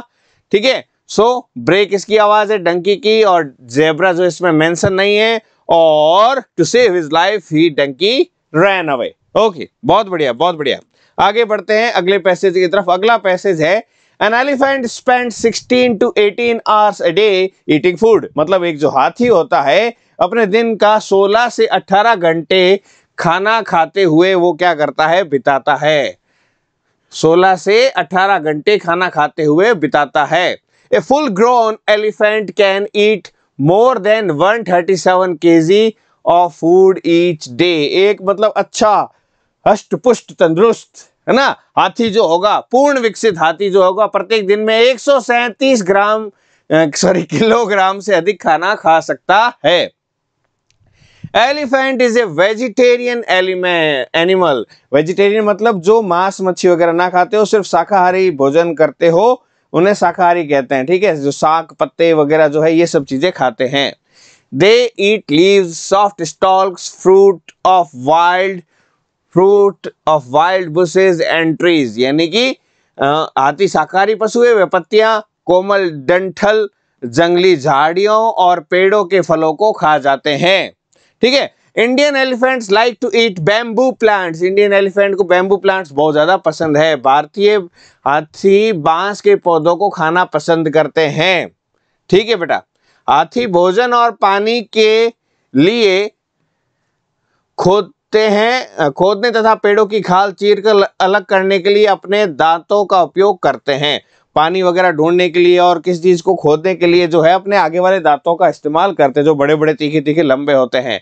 Elephant use their teeth to dig for food and water and to rip apart tree skins. ठीक है, उसके बाद में दे यूज देयर ट्रंक, जो उनकी सूंड होती है, they use their trunk to hold the food in their mouth, ताकि उससे पकड़ के वो अपने मुंह में ला सके, है ना। वे अपनी सूंड का उपयोग भोजन को अपने मुंह में रखने के लिए करते हैं, उठा के मुंह में ले आते हैं। An elephant can bend a tree so that it's young can eat it's leave. Elephant जो अपने ताकत से एक पेड़ को भी मोड़ देता है ताकि जो छोटे एलिफेंट है वो भी उस चीज को पहुंच कर उस चीज पर आसानी से पहुंच सके और उसको खा सके। ठीक है, हाथी किसी पेड़ को इतना झुका सकता है कि उसका बच्चा उसकी पत्तियां खा सके। An adult elephant can drink 18 to 26 gallons of water a day, यानी कि एक जो वयस्क हाथी होता है एक दिन के अंदर 18 से 26 गैलन जो है पानी पी सकता है। एक वयस्क हाथी एक दिन में 18 से 26 गैलन पानी पी सकता है। हाथी प्राय किसानों की फसलें बर्बाद कर देते हैं, क्योंकि जब हाथी चलता है तो क्या ही बचेगा सामने। सो एलिफेंट्स ऑफन, ज्यादातर destroy farmers crop. They like to eat sugarcane, so the farmers have to protect the fields. अब उनको तो सुगर केन पसंद है हाथियों को, पर फार्मर को अपना खेत भी तो बचाना होता है। क्या करते हैं? When farmers see elephants, they make a lot of loud noises. जैसे हाथी पास में आते हैं, कोई फटाके फोड़ते हैं, बहुत ज्यादा नॉइस प्रोड्यूस करते हैं। उन्हें गन्ना खाना पसंद है, इसलिए किसानों को खेतों की रक्षा करनी पड़ती है। जब किसान हाथियों को देखते हैं वे जोर जोर से बहुत शोर करते हैं। कभी कभी तो वे भाग जाते हैं, पर प्राय वे कोई चिंता नहीं करते। वे खेतों में आ जाते हैं और गन्ने उखाड़ते हैं। कभी कभी तो भाग जाते हैं ज्यादा जोरदार ध्वनि के कारण, लेकिन कभी कभी कोई फर्क नहीं पड़ता। गन्ना खाना है तो खाना है। ठीक है, आगे पढ़ते हैं। इसमें आगे क्या लिखा हुआ है? इसमें ये कह रहा है sometimes they ran away but often they don't care, they came to the field and uprooted the sugar cane. मस्त मजे से मीठा गन्ना खाते हैं। We have to protect our forest so that elephants can get their food there. अब बेचारे जंगलों से खेतों के अंदर क्यों आ पाते हैं? क्योंकि उनको जंगल में सुरक्षा नहीं मिल पाती। जंगल छोटे होते चले जा रहे हैं ना, तो किसी का घर छोटा होता चला जाएगा तो फिर आप बोलोगे कि मेरा घर है, तो फिर बेचारे जाएंगे कहां पर? तो हमें फॉरेस्ट को बचा के रखना पड़ेगा। Then they will not enter the fields and destroy the crops. Human being and animals should live happily together. दोनों को साथ में रहकर खुशी खुशी रहना चाहिए। वे अपने वनों की रक्षा करनी होगी ताकि हाथियों को उनका भोजन भी वही मिल जाए। तब खेतों में नहीं घुसेंगे और फसलों को नष्ट नहीं करेंगे। मनुष्य को और पशुओं को खुशी खुशी साथ रहना चाहिए। तो ये तो हो गया गद्यांश। अब बात करते हैं प्रश्नोत्तर के बारे में। पहला है, how many hours does an elephant spend in a day eating? तो अभी हमने पढ़ा था सबसे पहले यहाँ पर कि हाथी जो है कितना घंटे खाता है? 16 से 18 घंटे खाना खाते हैं। तो पहले का उत्तर क्या हो जाएगा? बताओ बेटा। यस, पहले का उत्तर 16 से 18 घंटा, यानी कि डी हो जाएगा। डी हमारा करेक्ट आंसर है। सिंपल, जो पैसेज में सीधा का सीधा उत्तर है। अगला क्वेश्चन है, why are elephants call herbivores? Elephant को हर्बीवोर्स क्यों कहते हैं? ठीक है, तो पैसेज के अकॉर्डिंग क्या क्या ऑप्शन है हमारे पास? पैसेज के अकॉर्डिंग जो देखो यहां पर, Elephant is a vegetarian. They eat leaves, soft stalk, fruits of wild bushes and trees.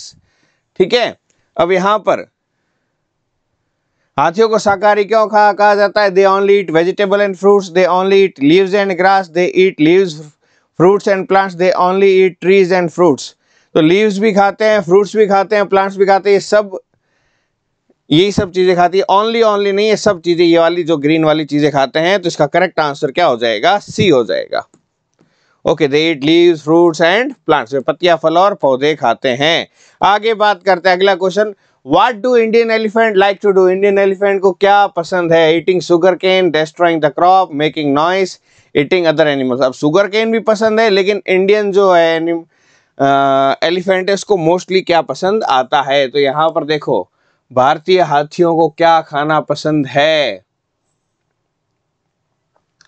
भारतीय हाथी बांस के पौधे खाना पसंद करते हैं। ठीक है, अब यहां पर बांस के पौधे, भारतीय हाथी क्या करना पसंद करते हैं? गन्ने खाना, फसल उजाड़ना, शोर करना, दूसरे पशुओं को खाना।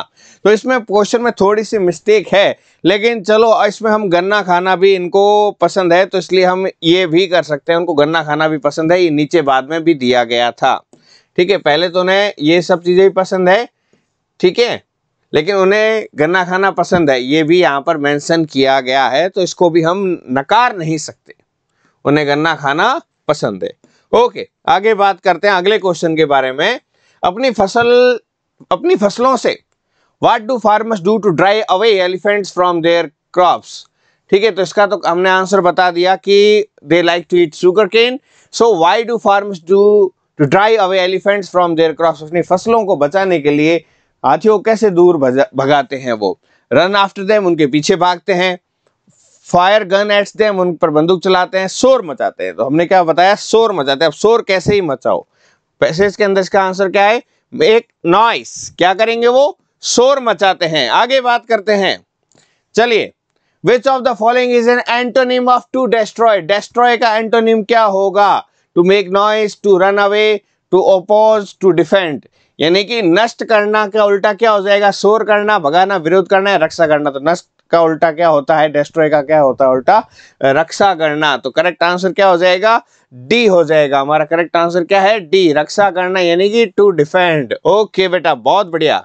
इसका करेक्ट आंसर क्या होगा, डी होगा। बहुत ही बढ़िया, बहुत ही बढ़िया, वेरी गुड। इसी तरह से करते रहिए। आगे बढ़ते हैं पैसेज नंबर 3 के बारे में। ये है तुलसी के बारे में। Tulsi plant is grown in most of the Indian homes. भारतीय घरों में ज्यादातर तुलसी के पौधे उगाए जाते हैं। तुलसी का पौधा अधिकांश भारतीय घरों में उगाया जाता है। This herb has a sweet smell. इसकी बहुत ही मीठी सुगंध आती है। इस बूटी की मधुर गंध आती है, सुगंध आती है ना। The leaves of this plant are used for worship and have medicinal and curative property. जब ये जो पौधा है ये पूजा पाठ में भी काम आता है और दवा के रूप में भी काम आता है और किसी चीज में औषधि के रूप में रोग वगैरह घटाने के लिए भी काम आता है। इस पौधे की पत्तियों का उपयोग पूजा के लिए होता है और उनमें औषधि तथा रोगहारी गुण होते हैं, जो रोग को हटा देते, क्योर करने वाले गुण होते हैं। There are at least 150 types of basil in the world. तुलसी को बेसिल भी कहते हैं। ये कितने प्रकार के होते हैं, 150 प्रकार के होते हैं। विश्व में तुलसी कम से कम 150 प्रकार हैं। प्राचीन काल में मंदिरों का उपयोग पथिकों के विश्राम गृह के रूप में होता था। ठीक है, ज्यादातर समय जो मंदिर जो होते थे पहले, लोग वहां पर आके रुकते भी थे मंदिरों में आकर, और एज ए विश्राम घर भी वो होता था। तुलसी plant has grown outside the temple because it has a special property of stopping thirst. तुलसी का पौधा मंदिर के बाहर उगाया जाता था क्योंकि इसमें प्यास रोकने का विशेष गुण होता था। जब कुछ पत्तियां जीभ के नीचे रखी जाएं तो थके हुए पथिक जो पानी ढूंढ रहे होते हैं उनकी प्यास कम हो जाती है। बहुत ज़्यादा प्यास लगी और जहाँ पर पानी की जो है कमी वगैरह रहती है तो उसमें ये जो है काफ़ी ज़्यादा हेल्प करती है। When few leaves are placed under the tongue, the thirst of the weary vendors who are looking for water subsides. Okay, बात करते हैं आगे। तुलसी जिसका मूल निवास भारत है, 16वीं शताब्दी में पश्चिमी यूरोप पहुंची। यह माना जाता है कि यदि तुलसी के पत्ते का रस शहद के साथ नित्य लिया जाए तो स्वास्थ्य के लिए अच्छा होता है। ठीक है, तो बहुत ज्यादा हेल्थ के लिए बेनिफिशियल भी है तुलसी। तुलसी नेटिव टू इंडिया वहां पर मोस्टली पाई जाती है।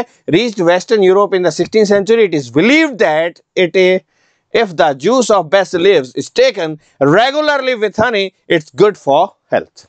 Okay, both are very simple, very easy to understand. If some basil leaves are added while boiling the water for tea, it gives a special smell and taste and it is also beneficial for health. ठीक है, और अगर उसको पानी में उबाल कर चाय के साथ में लिया जाए तो उसकी बहुत ही अच्छी स्मेल होती है और वो इसका स्पेशल जो इफेक्ट जो होता है हमारे हेल्थ के लिए भी बहुत ज़्यादा बेनिफिशियल होता है। It relaxes and relieve stress, और इसके कारण जो है जो मानसिक तनाव है वो काफ़ी जो है हद तक सही हो जाता है।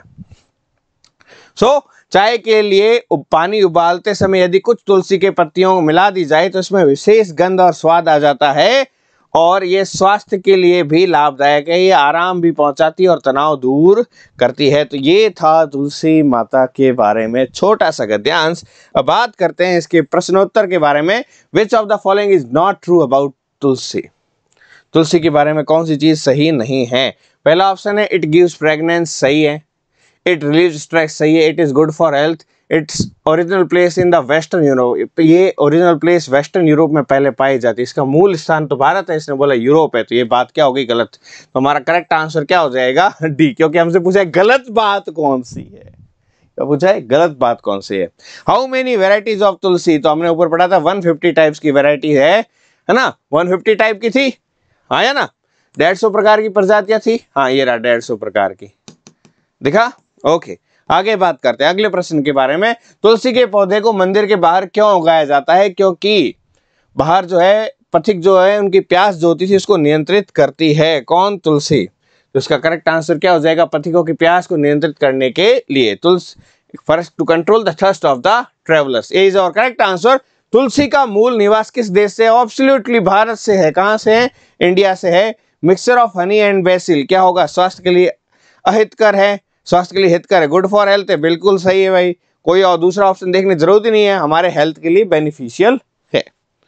ओके, आगे बढ़ते हैं अगले पैसेज की तरफ। अगला पैसेज है मकड़ियों के ऊपर, स्पाइडर्स के ऊपर। बहुत ही इंटरेस्टिंग लग रहा है, चलिए देखते हैं आगे। ऑल स्पाइडर्स, जितने भी स्पाइडर्स है, मकड़ियां हैं, वीव बुनते हैं, क्या बुनते हैं? वेब्स, यानी कि जाल, मकड़ी की जाल, which helps them in 3 things, जो 3 चीजों में उनकी मदद करते हैं। ठीक है, अब यहां पर हिंदी में क्या लिखा है? सभी मकड़ियां जाले बुनती है, उन्हें 3 कामों में सहायता मिलती है जाले बुनने में। कितने? 3 काम, which help them in 3 things। तो मकड़ी जो जाला बुनती है उसके 3 मेन यूजेज है। कौन कौन से यूजेज है? आइए देखते हैं। The webs help the spiders to hide the eggs। जो वेब्स होते हैं, जाले होते हैं मकड़ियों के, वो अंडे संभालने में और छिपाने में जो है काम आते हैं। उसके अलावा और भोजन पकड़ने में मदद मिलती है। पकड़ में नहीं, पकड़ने में है, पकड़ने में। ठीक है, help the spiders to hide the eggs and catch the food. Many spiders, जैसे मक्खी वगैरह, उसमें मच्छर वगैरह जो उसमें जाके फंस जाते हैं, ठीक है, तो वो उनको पकड़ने में हेल्प करती है, वो हिल नहीं पाते बाद में। Many spiders like to lay their eggs in their webs in which their eggs stay together and secure. और ज्यादातर मकड़ियों को पसंद है कि वो अपने एग जो है कहां पर देते हैं? जाले के ऊपर देते हैं, ताकि एक जगह रहे और सिक्योर रहे। ठीक है, बहुत सी मकड़ियां अपने जालों में अंडे देना पसंद करती है, जिनमें अनेक अंडे एक साथ और सुरक्षित रहते हैं। द वेब्स आर स्टिकी, मतलब चिपचिपे होते हैं। वेब स्टिक नाम सुना होगा, उससे याद रखना, sticky. And thus they help the spiders to catch the web. और इससे वो क्या करते हैं? स्पाइडर जो है उसकी हेल्प कर देते हैं वो जाले, ताकि वो क्या कर सके? दूसरे जो शिकार है उसको पकड़ सके। जाले चिपचिपे होते हैं और इस प्रकार से वे भोजन को पकड़ने में मकड़ियों की सहायता करते हैं। When an insect comes flying in the web, it gets trapped। जब भी कोई मच्छर, मक्खी वगैरह जो है उड़ता हुआ जाले में आएगा, कोई कीट जाले में उड़कर आता है तो फंस जाता है, इधर उधर हिलता है, बाहर निकलने का प्रयत्न करता है, पर ऐसा नहीं कर सकता क्योंकि वो फंस गया होता है। वो बहुत ही मूव करता है, हियर एंड देयर, ठीक है, moves here and there, tries to get out, but cannot do so because he is trapped। मकड़ी के जाल में कोई फंस ना जाए। The spider knows that the coat is stuck। मकड़ी जान लेती है कि कोट फंस गया है। कोट मतलब यहाँ पर जो उसका शिकार है उसको कोट कहते हैं। ठीक है, because they feel the web and move the spider reaches the insect। ठीक है, क्योंकि उन्हें जाले के हिलने का अनुभव होता है और मकड़ी कीट तक पहुंच जाती है। अब जाला हिल रहा है ऐसे क्योंकि वो अपने आप को बचाने की कोशिश कर रहा है, तो अब जाला हिल रहा है तो मकड़ी को पता लग जाता है कुछ तो आज तो डिनर का इंतजाम हो चुका है। Without webs the spider can not live as it does. जैसे बिना जालों के सहायता मकड़ी जो है इतना अच्छे से नहीं रह सकती जितना अभी रह रही है। तो जाले बहुत महत्वपूर्ण जो है उनके जीवन का अंग है। Spider need webs to survive. उनके जीवन यापन के लिए, उनके जीवन यापन के लिए मकड़ियों को जालों की बहुत जरूरत है। जालों के बिना मकड़ी वैसे नहीं रह सकती जैसी रहती है। मकड़ियों को जीवित रहने के लिए जाले चाहिए। किंतु यदि आपको अपने घर में जाले ना मिले, घर में जाते समय जाले ना मिले, if you can not find it them at your home, it does not mean that your house is free of spider. तो इसका ये अर्थ नहीं कि आपके घर में मकड़ियों से मुक्त है। क्या पता जाले नहीं है लेकिन मकड़ियां तो है, बाद में जाले बना सकती। तो ये जरूरी नहीं है कि जाले नहीं है तो मकड़ियां नहीं है, मकड़ियां हैं जाले तो हो जाएंगे। ठीक है, ओके, बात करते हैं इनके प्रश्नोत्तर के बारे में। तो इसका जो पहला प्रश्न है, यह अनुच्छेद मुख्य रूप से किसके बारे में, मकड़ी के रंग, मकड़ी के जाले, मकड़ी के अंडे या मकड़ी के खाद्य पदार्थ। तो मोस्टली हमने बार बार किसके बारे में बात की, मकड़ियों के जाले के बारे में बात की है, द स्पाइडर वेब के बारे में बात की है। तो इसका करेक्ट आंसर क्या हो जाएगा, बी हो जाएगा। Okay, spider webs are not helpful, किसमें काम नहीं आते हैं, ठीक है। अंडों को थामने में काम आते हैं, भोजन को पकड़ने में आते हैं, अंडों को बचाने में आते हैं, कीटों को डराने में क्या, उसको पकड़ के सीधा मार ही देगी ना, वो पकड़ने में काम आएगा, डराने काम नहीं होगा। तो ये नॉट हेल्पफुल है, तो इसका करेक्ट आंसर क्या हो जाएगा, डी हो जाएगा। How do spiders know that there prey is trapped in their web, मकड़ियों को कैसे पता लगता है कि कोई जो है कीट उसकी जाले में फंस चुका है। तो जाले क्या होंगे, हिलेंगे, है ना। तो वो उसे सुनती है नहीं, सूंघती है नहीं, वो उसका अनुभव करती है, वो उसे देखती है। तो फील होता है, कैसे फील होता है, वो वाइब्रेशन होता है उसके कारण। तो इसका करेक्ट आंसर क्या हो जाएगा, सी हो जाएगा। क्या हो जाएगा बेटा, सी, उसका अनुभव करती है। Not getting a spider web in the house does not mean that, आपके घर में अगर कोई स्पाइडर वेब नहीं है, घर में कोई मकड़ी का जाला नहीं है, इसका मतलब ये नहीं है कि मकड़ी है या नहीं, मकड़ी सो गई है, मकड़ी को भूख नहीं है, मकड़ी बाहर निकलने से डर रही है। तो इसका करेक्ट आंसर है डी, ठीक है। पैसेज के according there is no spider, के वहां पर कोई मकड़ी नहीं है, मकड़ी हो सकती है पैसेज के अकॉर्डिंग। और last but not the least, सबसे अपना क्वेश्चन है इस पैसेज नंबर 4 का। Here to be alive means, यहाँ पर जिंदा रहने का मतलब, अलाइव का मतलब क्या है, जीवित रहने का मतलब क्या है, जीना। तो इसका करेक्ट आंसर क्या हो जाएगा, डी हो जाएगा। क्या हो जाएगा, डी।